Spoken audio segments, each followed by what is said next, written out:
Dica número 1. Já fui considerado o rei do universo. Dica número 2. Já fui o monarca mais poderoso do mundo conhecido. Dica número 3. Enlouqueci por um tempo e comi grama. Dica número 4. Eu era politeísta, mas adorava, em especial, o deus Marduk. Dica número 5. Eu pertenço à dinastia Caldeia.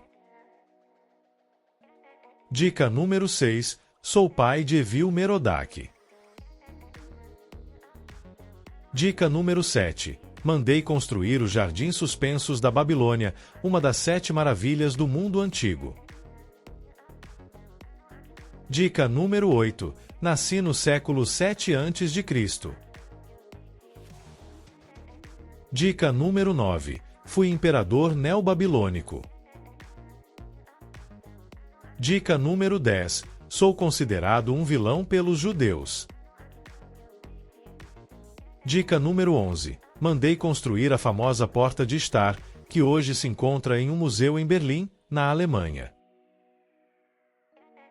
Dica número 12. Como comandante militar derrotei os exércitos egípcio e assírio. Dica número 13. Sou citado na Bíblia. Dica número 14. Fui rei da Suméria e Acádia. Dica número 15. Sou um dos monarcas mais famosos da história mesopotâmica. Dica número 16. Poucos anos após a minha morte, meu império foi conquistado pelos persas aquemênidas. Dica número 17. Invadi, saqueei e destruí Jerusalém e o Templo de Salomão. Dica número 18. Dei início ao que ficou conhecido como cativeiro babilônico.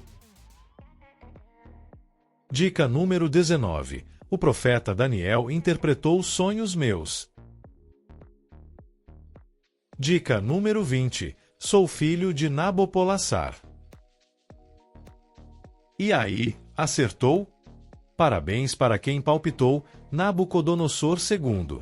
Nabucodonosor foi o segundo e o maior rei do Império Neobabilônico, governando desde a morte de seu pai Nabopolassar em 605 a.C.